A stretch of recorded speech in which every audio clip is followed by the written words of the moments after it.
Oke, halo semuanya. Assalamualaikum warahmatullahi wabarakatuh. Oke, di sini saya akan menjelaskan terkait ukuran di statistik, yaitu ukuran simpangan, dispersi atau penyebaran, dan juga ukuran variasi. Di pertemuan sebelumnya saya sudah menjelaskan dua ukuran, yaitu ukuran pemusatan dan ukuran letak. Oke, kali ini saya akan menjelaskan ukuran yang ketiga. Oke, nanti yang kita bahas di beberapa ukuran simpangan dan variasi itu ada range, kemudian simpangan rata-rata, simpangan baku, varians, dan lain sebagainya. Oke, saya langsung saja ke slide yang selanjutnya. Nah, ini contoh sederhananya. Jadi saya misalkan punya rata-rata harga saham Rp470 per lembar. Namun kisaran harga saham tersebut adalah 50 sampai 62.500.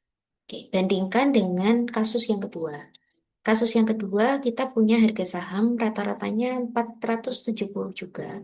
Tapi kisaran harganya itu sekitar 10.000 sampai 20.000. Sebentar, ini sepertinya kurang masuk akal angka saya. Ini saya ganti saja, misalkan 12.000. Ini 12.000. Karena kalau 470 dengan rentan 10.000, saya rasa kurang make sense. Oke, saya ganti, saya ulangi. Di sini rata-ratanya sama.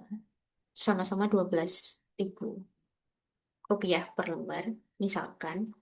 Nah, tapi persebarannya itu berbeda.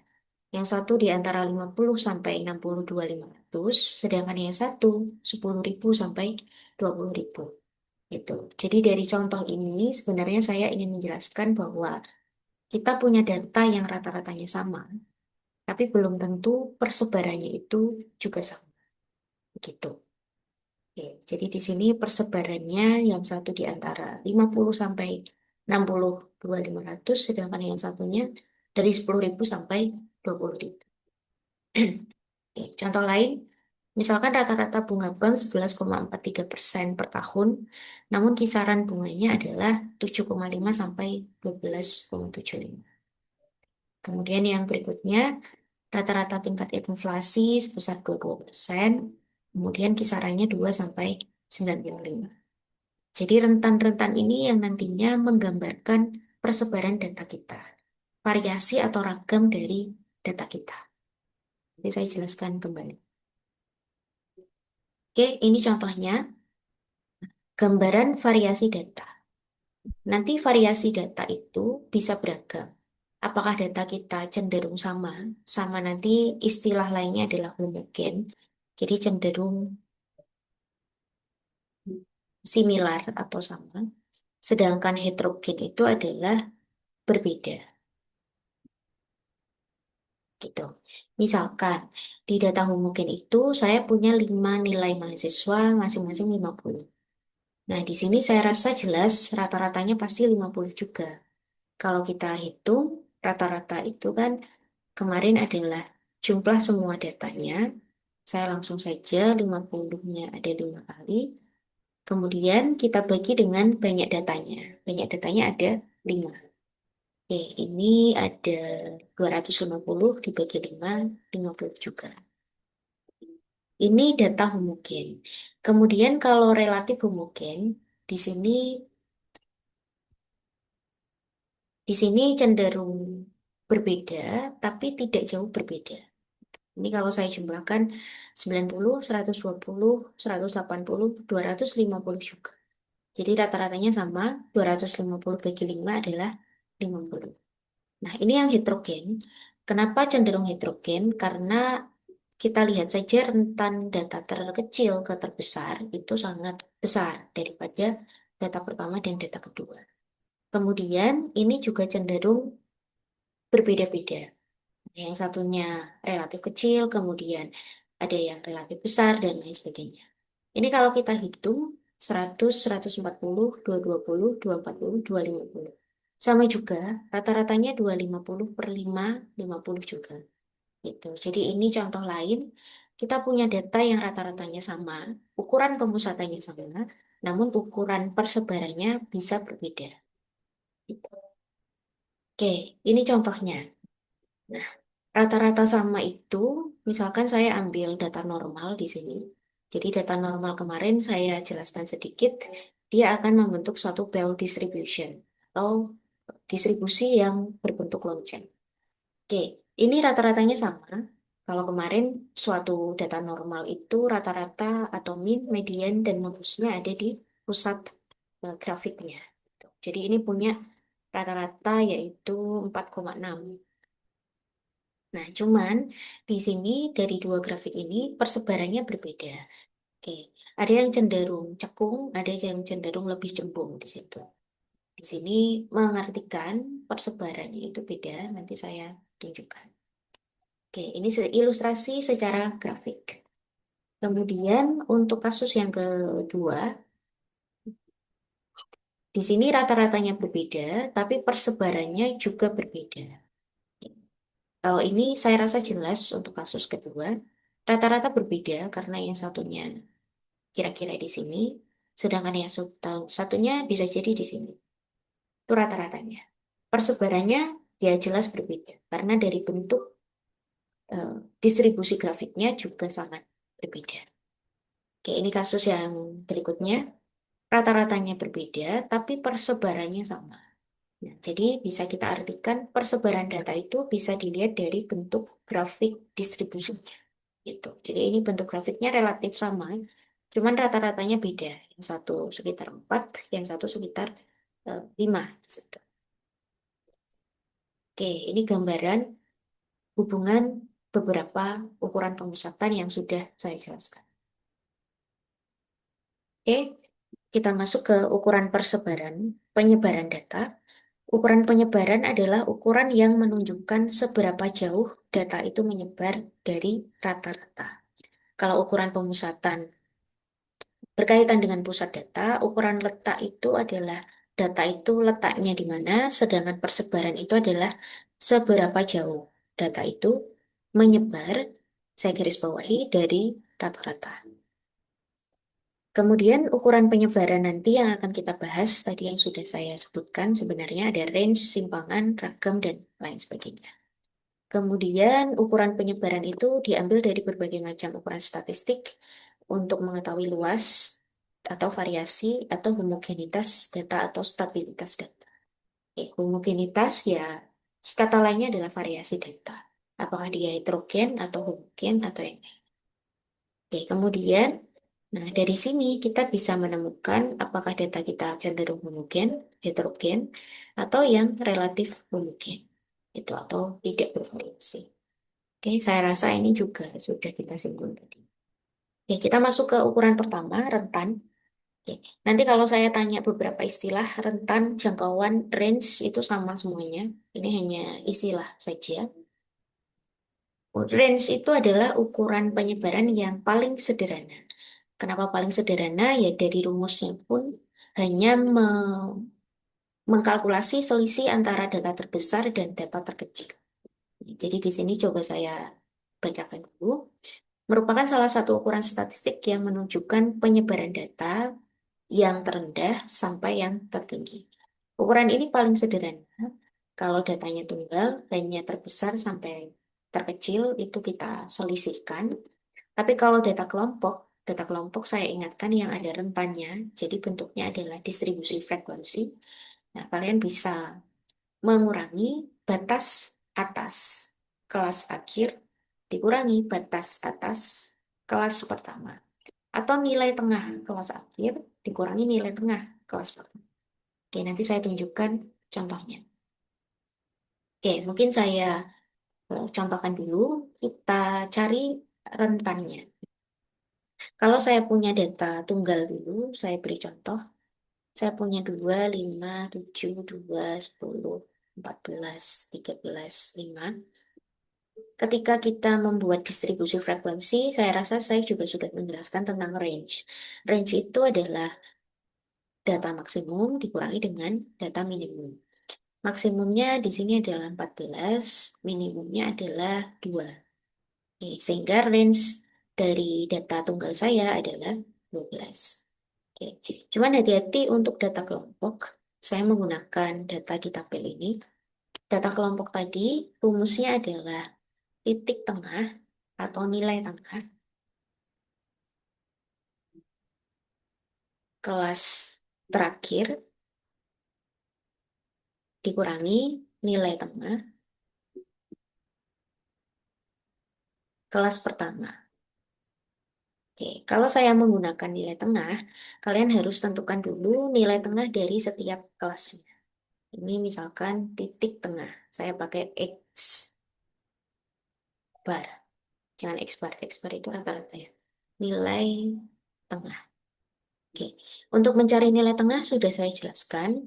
Caranya adalah data maksimum ditambah data minimum dibagi 2. Nah, 91 bagi 2 itu 45,5. Nah, jadi di sini kita punya 45,5. Karena berpola, saya rasa diikuti saja 55,5, 65,5, dan seterusnya. Oke, sehingga range yang kita punya, nilai tengah itu yang ini untuk kelas terakhir, kita kurangi dengan nilai tengah kelas pertama, yaitu 45,5. Sehingga dapat 50. Atau kalian bisa menggunakan seperti rumus saya di atas, kalian bisa pakai batas bawah, batas atas, atau limit bawah, limit atas. Oke. Nah, kalau saya menggunakan eh,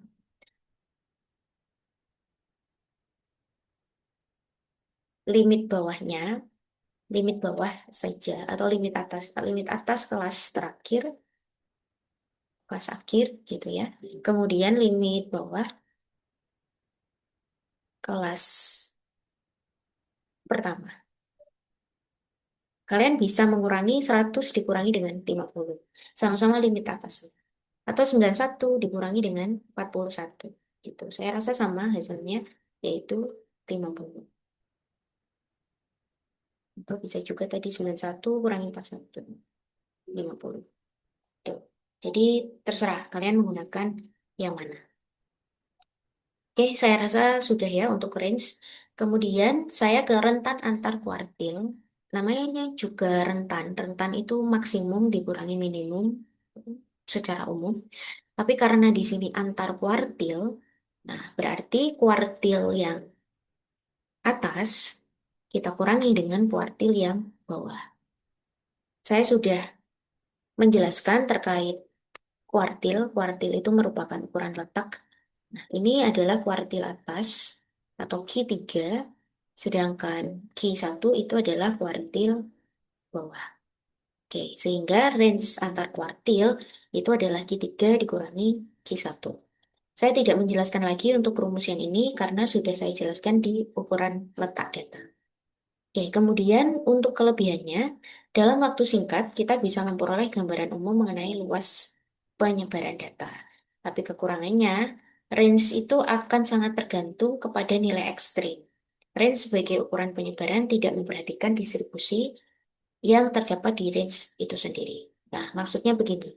Kita mengenal dua ukuran ini tadi, range secara umum dan juga range antar kuartil. Oke, kelebihannya memang mudah. Kita menghitungnya juga tidak memerlukan banyak rumus di situ. Yang penting maksimum dikurangi minimum. Tapi kekurangannya di sini, kita hanya bergantung nilai ekstrim. Nilai ekstrim itu kalau di data, nanti ada istilah outlier. Gitu. Ada istilah data yang bersebar sangat jauh daripada data-data yang lainnya. Nah, itu namanya ekstrim. Contoh sederhananya gini, saya punya nilai mahasiswa itu kebetulan di kuis itu misalkan 50 semuanya gitu.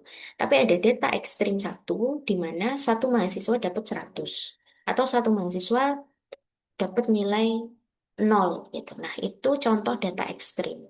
Jadi kita hanya mengurangi nilai maksimum dan nilai minimumnya. Tadi kalau contoh saya 100 kurangi 0, 100. Apakah semua mahasiswa itu dapat nilai 100? Kan tidak. Ternyata kan sebenarnya banyak yang dapat 50 gitu. Jadi itu kekurangannya. Jadi hanya bergantung oleh data ekstrim. Jadi tidak memperhatikan distribusi data sendiri. Padahal distribusi datanya kan banyak yang di 50. Mungkin saja dia itu sangat cekung ya kalau dia berdistribusi normal. Oke, mungkin itu untuk ukuran yang pertama. Saya lanjut ke ukuran berikutnya. Nah, ukuran kedua namanya simpangan atau bahasa lainnya adalah deviasi. Deviasi. Gitu. Oke, kita ke simpangan pertama adalah simpangan kuartil. Simpangan kuartil atau jangkauan semi interkuartil. Jadi mohon hati-hati dengan beberapa istilah lain. Ini saya mengambil dari beberapa referensi. Jadi kalau saya tanya yang ini atau ini, artinya sama. Ini sesuai dengan namanya. Jadi sebenarnya matematik statistik itu suatu formula yang dibangun berdasarkan definisi. Biasanya begitu. Ini semi. Semi itu ya biasanya kan separuhnya gitu. Sehingga kalau saya tanya jangkauan semi interkuartil ya berarti setengah dari jangkauan kuartilnya atau setengah dari Q3 dikurangi Q1. Ini saya beri catatan. Setengah dari range antar kuartil yang kita bahas di slide yang sebelumnya. Oke, kemudian simpangan rata-rata. Nah, ini yang sering ditanyakan. Nanti coba saya tampilkan kalau di Excel ya. Kalau eh, ada waktu. Oke, ini simpangan rata-rata. Simpangan rata-rata itu adalah sigma XI. Hati-hati, XI itu nilainya min X bar per N. Nah, di sini juga hati-hati, ini adalah nilai mutlak. Jadi kalau misalkan negatif, nanti kita akan positifkan. Oke, ini adalah nilai, sedangkan ini adalah rata-rata. Sedangkan N, saya rasa kalian juga tahu, ini adalah the number of datanya, jumlah sampel atau jumlah data. Oke, nanti saya contohkan untuk mengerjakan soal. Nah, saya langsung ke sini, simpangan atau deviasi rata-rata. Simpangan rata-rata atau deviasi rata-rata itu sama. Yang membedakan di sini adalah ada frekuensi. Jadi rumusnya hampir. Oh, sorry. Ini untuk data tunggal ya, sedangkan ini untuk data kelompok. Oke. Kita masih di deviasi rata-rata, sorry. Nah, jadi untuk data tunggal, tadi saya ulangi, untuk simpangannya adalah sigma, ada frekuensi di sini, dan yang berbeda di situ saja. Karena data kelompok itu kita punya jumlah datanya berapa setiap data yang kita punya begitu. Oke, untuk data kelompok, oh sorry, ini saya terbalik lagi. Nah, ini untuk data kelompok ada frekuensinya. Kemudian untuk data tunggal kita cukup sigma xi min x bar per n. Gitu. Frekuensi dan n kan sebenarnya sama. Hanya frekuensi itu adalah jumlahan dari beberapa data dari nilai-nilai data yang ada. Gitu. Oke, itu perbedaannya. Saya langsung ke contohnya. Nah, ini data tunggal. Data tunggal itu datanya hanya atau dihimpun satu-satu. Sehingga kalau kita cari deviasi rata-rata,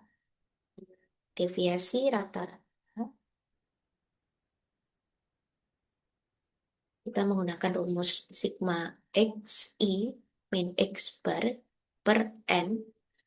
N-nya sudah kelihatan ada 5. Yang belum tahu adalah X bar-nya.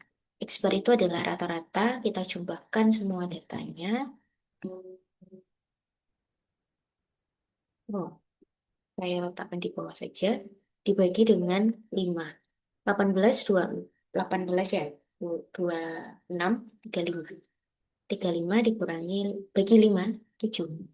Oke, sehingga untuk untuk menghitung ini, kita cukup menuliskannya XI min X bar berarti artinya 6 dikurang 7, kemudian plus 6 kurang 7, 6 kurang 7, 8 kurang 7, 9 kurang 7 per 5. Di sini yang saya bilang tadi, hati-hati negatif, negatif, negatif, positif, 9 kurangi 7, 2, bagi 5. Nah, yang negatif itu ketika kita absolutkan, dia akan menjadi positif. Oke, ini kita punya 6. 6 bagi 5 itu 1,2. Jadi, deviasi rata-rata dari data saya itu adalah 1,2. Oke, contoh yang kedua untuk deviasi rata-rata data kelompok. Nah, data kelompok itu yang bentuknya distribusi frekuensi. Jadi, XI-nya, hati-hati saya tadi agak, hmm, apa namanya, apa namanya, ini ketinggalan ya. Yang XI itu nilai tengah. Jadi, kalau kita berbicara data kelompok, XI itu hubungannya dengan nilai tengah data. Kalau data tunggal kan dia hanya datanya saja ya. Itu pokoknya datanya kita masukkan. Nah, nah, 8 gitu kan. Nah, tapi untuk data kelompok, X itu diasumsikan adalah nilai tengahnya. Tadi sudah kita bahas 45,5, 55,5. Kalau misalkan lupa, yang caranya itu adalah 41 dibagi, sorry, ditambah 50 dibagi 2. Nah, itu adalah nilai tengahnya. Oke, ini saya lanjutkan saja seperti ini. 85,5, 95,5, sudah. Kemudian XI min X bar. Nah, X bar ini saya coba lihat yang ada di ukuran pemusatan saja ya, supaya kita tidak menghitung kembali. Sebentar, saya lihatkan.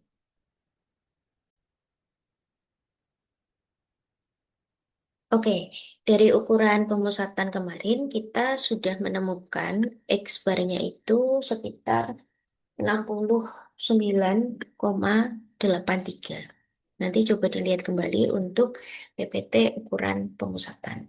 Oke, sehingga untuk yang ada di sini, caranya adalah kita mengurangi 45,5 dengan 69,83. Dan hati-hati ini nilai mutlaknya, sehingga kita ambil yang positif. Kemudian ini 55,5, kemudian 69,83, berapa, dan seterusnya. Oke, ini langsung saja saya hitungkan ya. Ini saya hapus. Oke, saya hitungkan 69,83 kurangi 45. Ini dapat 24,33. Kemudian ini harusnya 14,33. Terus yang ini 4,33. Ini karena berpola kan di situ. Kemudian 75,5 saya kurangi 69,43. 5,67, 15,67, berarti di sini 25,67. Oke, kemudian untuk tabel yang berikutnya, F artinya 3 kita kalikan dengan 24,33. Jadi tabel yang frekuensi kita kali dengan yang baru saja kita dapatkan. Sebenarnya dengan Excel akan lebih valid ya, maksudnya error kita juga terminimis di situ. Cuman oke, saya hitung manual saja. 14,33 kali 5, 71,5, 3 kali 7, 30,31, 5,67 kali 8, 45,36, kemudian 85,5 kali 15,7.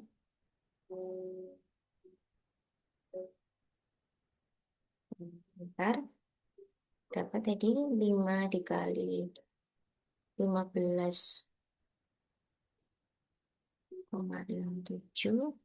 Ini 78,35. Kemudian yang ini 51,34. Oke, saya jumlahkan dulu. 78,35, 45,36, 30,31, 71,65, 72,99. Oke, ini sekitar 350 pas.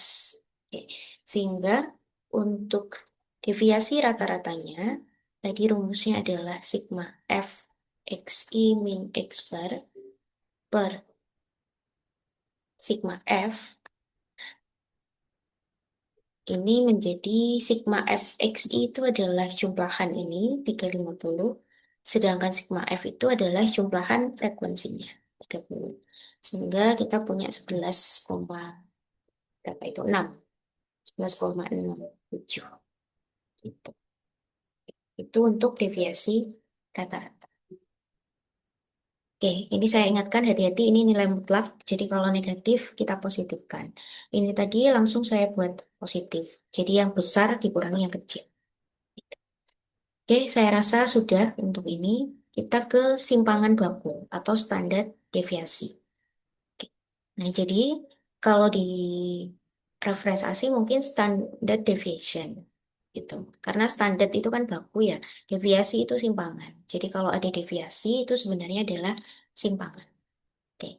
Simpangan baku atau standar deviasi itu suatu ukuran penyebaran juga yang menunjukkan standar simpangan atau deviasi data terhadap penyimpangan rata-ratanya.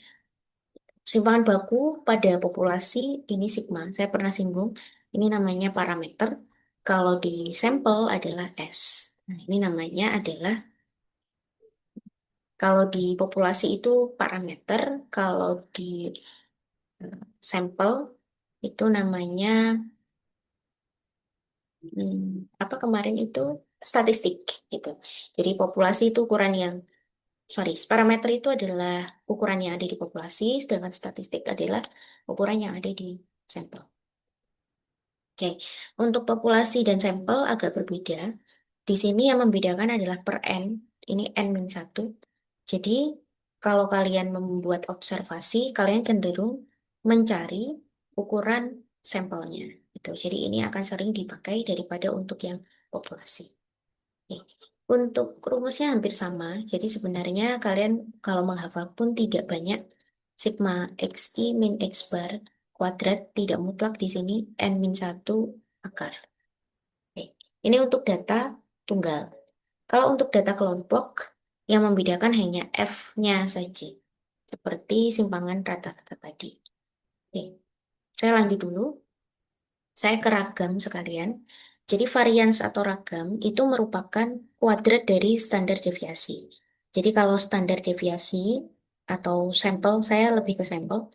Kalau S itu adalah standar deviasi, standar deviasi.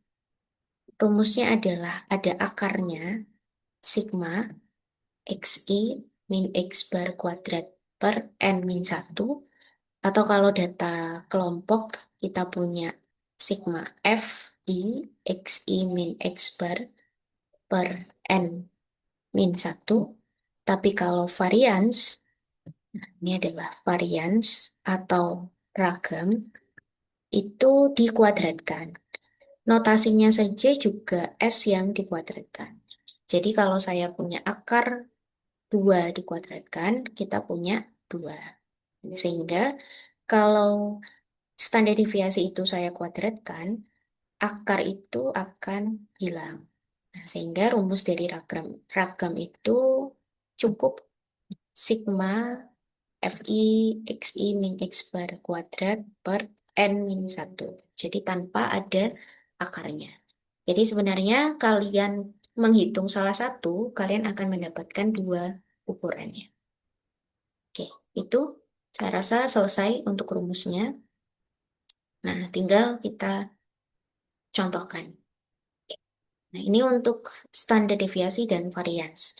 Rumusnya tadi untuk S, karena ini sampel, saya pakai S. Rumusnya adalah sigma, di sini XI min X bar kuadrat per N min 1. Oke, seperti yang saya jelaskan di atas tadi. Oke. Nah, sehingga kita punya akar. Nah, ini yang kita bahas tadi sebenarnya. Kita punya X bar 7 kan tadi. Kemudian kalau kita masukkan ke sini, hati-hati, 6 dikurangi 7. Kita ikuti rumusnya, kuadrat. Kemudian 6 kurangi 7 kuadrat. 6 kurangi 7 kuadrat. 8 kurangi 7 kuadrat, 9 kurangi 7 kuadrat. Oke, kita bagi dengan 5 dikurangi 1. Nah, sehingga kita punya 1 kuadrat minus 1 kuadrat, minus 1 kuadrat, minus 1 kuadrat, 1 kuadrat, 2 kuadrat. Dibagi dengan 4. Kita punya 1 tambah 1 tambah 1 tambah 4 per 4. Kita punya 8 per 4. 8 per 4 adalah akar 2. Nah, kalian bisa hitung dengan kalkulator akar 2 itu berapa. Oke, itu ya untuk standar deviasi. Kemudian untuk variansnya, nah jadi dari sini kita bisa mencari varians. Ini adalah varians. Berarti varians itu adalah standar deviasi yang dikuadratkan. Sehingga ya akar 2 dikuadratkan, kita punya 2. Standar deviasinya akar 2, sedangkan variansnya adalah akar 2. Oke, saya lanjut ke data kelompok. Nah, data kelompok, tadi rumusnya adalah sigma. Saya pakai S akar sigma, yang membedakan ada F, XI min X bar kuadrat per N min 1. Oke, kalau data kelompok, saya lebih menyarankan menggunakan tabel seperti ini, sehingga nanti perhitungannya akan lebih mudah. XI, XI tadi adalah nilai tengah, kita sudah bahas, saya langsung tulis saja. Kemudian XI min X bar, X barnya tadi kita punya 69,83 ya kalau nggak salah. Ya, 69,83. Mungkin ini saya copy paste saja, sehingga saya tidak menulis kembali ke sini. Ini,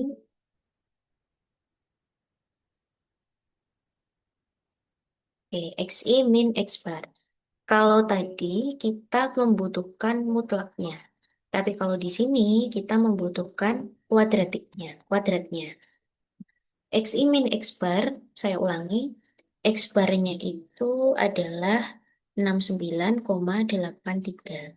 Oke, sehingga saya beri contoh satu ya, yang ini dapat dari 45,5 dikurangi 69,83. Saya ulangi, 45,5 dikurangi 69,83. Oke, sehingga ini negatif, yang ini negatif, yang ini positif semuanya. Oke, kalau yang ini dapat dari mana? Saya contohkan, dapat dari XI, jadi 95,5, dikurangi dengan X barnya, 69,83. Dapatlah 95,5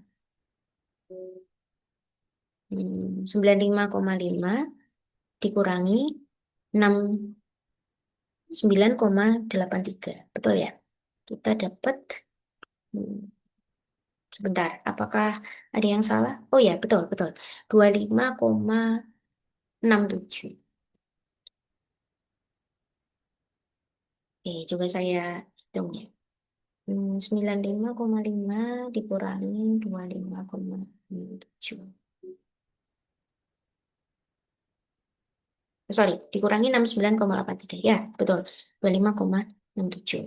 Oke, kemudian kita butuh kuadratnya. Jadi yang di kolom keempat itu kita kuadratkan semuanya untuk menghasilkan kolom berikutnya. Oke, saya pakai bantuan kalkulator saja. 24,33. Nah, ini lagi-lagi kalau menggunakan Excel akan meminimalisir errornya ya. Cuman ini saya contohkan saja seperti ini. Kemudian 205,35, kemudian 18,75, 32,15,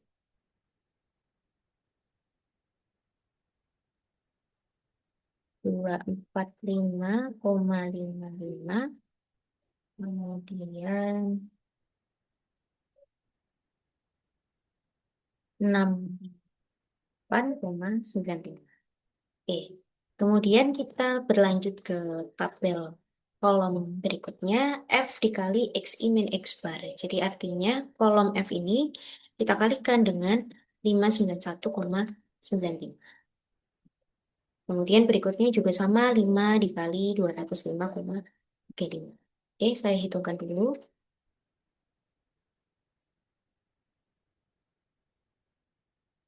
1,775,85.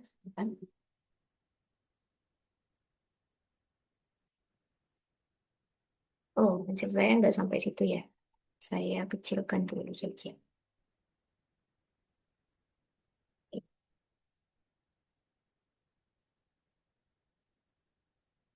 Oke, 5 kali 205,35,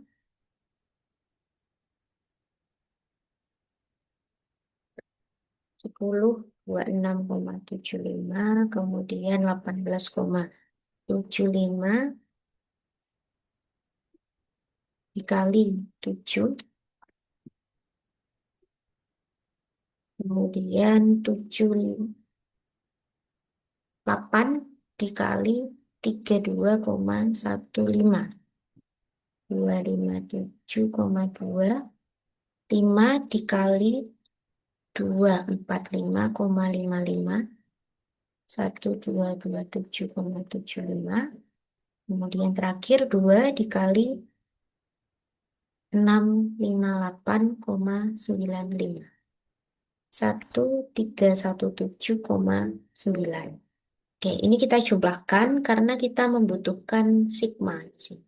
Jadi sigma itu jumlahan semuanya. Saya coba dulu, 1775,85 ditambah 1026,75 ditambah 131,25, 257,2, 1227,75, kemudian 1317,9.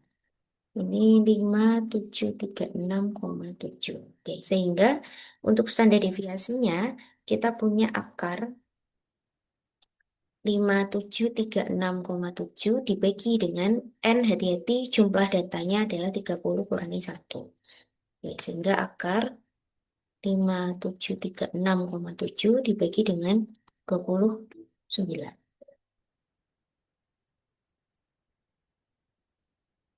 Ini sekitar akar 197,82. Ini kalian bisa hitung standar deviasinya. Kemudian kalau untuk variansnya, varians itu adalah standar deviasi dikuadratkan sehingga hasilnya adalah akar 197,82 itu kita kuadratkan. Sehingga ya hasilnya 197,82 itu. Begitu. Oke, nanti saya harap coba kembali. Oke, terakhir ini tambahan. Jadi ada beberapa ukuran persebaran lain. Ada yang namanya bilangan baku atau Z-score. Nanti saya jelaskan lagi ketika di normal distribusi. Nah, ini menggambarkan seberapa jauh nilai simpangan dari rata-rata juga dalam suatu distribusi data yang dinyatakan dengan satuan standar deviasi. Jadi Z-score itu di statistik sering dipakai, biasanya untuk mencari data normal. Jadi data yang berdistribusi normal. Nah, ini bisa dicari dari XI min X bar per S. Nah, atau kalau saya uraikan saja dari apa yang ditulis di sini, XI itu adalah datanya, X bar itu adalah rata-ratanya, sedangkan S itu adalah standar deviasinya. Oke, ini nanti juga banyak sekali modifikasinya tergantung dengan persebaran atau tergantung dengan permasalahannya juga. Tuh, karena ada juga yang XI min X bar per sigma per akar N dan lain sebagainya. Ini kalau di distribusi sampling, dia akan berbeda lagi. Ya, cuman karena ini bilangan baku yang umum, saya hanya menjelaskan rumus umumnya saja. Oke, kemudian ada juga koefisien variasi. Koefisien variasi itu digunakan untuk melihat sebaran atau distribusi data juga. Nah, semakin kecil, maka dia semakin homogen. Kalau dia semakin besar, maka dia dikatakan heterogen. Itu rumusnya S per X bar. Jadi S itu adalah standar deviasi juga, sedangkan X bar itu adalah rata-ratanya. Itu. Jadi seperti prosentase standar deviasi terhadap rata. Itu mungkin untuk pertemuan kali ini. Ini kalau kalian di Excel, kalian bisa menggunakan stdef dan var, oke? Atau saya coba simulasikan sebentar. Saya bukakan Excel saya dulu.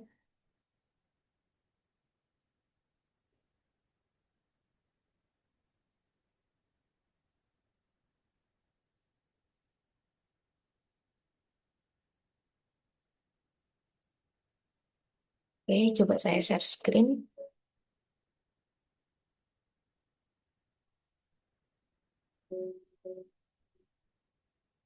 Oke, saya punya data, acak saja. Saya mengacak data.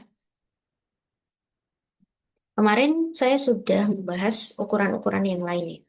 Kalau maksimum, kalian bisa menggunakan maksimum. Sebenarnya kalau di Excel, beberapa function itu di, sudah dibantu ya untuk fungsi apa namanya untuk code-nya. Di sini function maksimum number one, titik dua number two dan lain sebagainya. Ya artinya angka-angka yang kalian cari maksimumnya. Ya ini bisa diblok saja, kemudian diikuti tutup kurung enter. Jadi maksimumnya adalah 7. Kalau minimum, kalian bisa menggunakan min. Ini juga diikuti saja minimum number one, number two dan lain sebagainya. Kita enter. Ini minimumnya 2. Kalau standar deviasi, karena kita sampel, jadi saya garis bawahi, kita mencari sampel. Sampel. Oke. Pakai stdef. Nah, kalian pilih yang stdef.s karena itu sampel. Nah, di sini juga petunjuknya adalah number one, number two, dan lain sebagainya. Jadi tinggal blok saja, tutup kurung, bentar. Oke. Kemudian kalau variance atau ragam, kalian bisa pakai sama dengan var sampel juga. Sama, kita blok saja. Enter. Oke. Jadi kalau kalian perhatikan, standar deviasi dan varians kita buktikan ya. Tadi varians itu saya menjelaskan standar deviasi yang di kuadrat. Apakah benar kalau 3,23 itu adalah 1,799 dikuadratkan? Kalau saya kuadratkan, ya hasilnya sama persis ya. 3,238. Kalau range, tadi kita bahas range yang umum maksimum dikurangi dengan ini, 5. Oke, kalau antar kuartil kalian bisa menggunakan yang saya contohkan kemarin, kuartil. Kita cari kuartil atas dulu. Kuartil arraynya di blok, kemudian titik 2, third kuartil itu untuk kuartil ketiga. Ini kita punya key 3. Untuk key 1 kita pakai kuartil lagi. Kemudian kita blok lagi data kita. Oke, kemudian titik 2, first kuartil. Ini tutup kurung, enter. Oke, ini adalah key 1. Jadi untuk mencari range antar kuartil, kita bisa menghitung dari key 3 dikurangi key 1. Kalau jangkauan semi antar kuartil, kita bisa mencari dari setengahnya. Setengah dari setengah. Saya pakai 0,5 saja dikali dengan range antar kuartilnya. Karena rumusnya tadi kan setengah dalam kurung ketiga dikurangi Q1. Ini adalah jangkauan semi antar kuartil. Oke, mungkin itu saja untuk kali ini. Saya akhiri. Cukup ya, saya akhiri. Wassalamualaikum warahmatullahi wabarakatuh.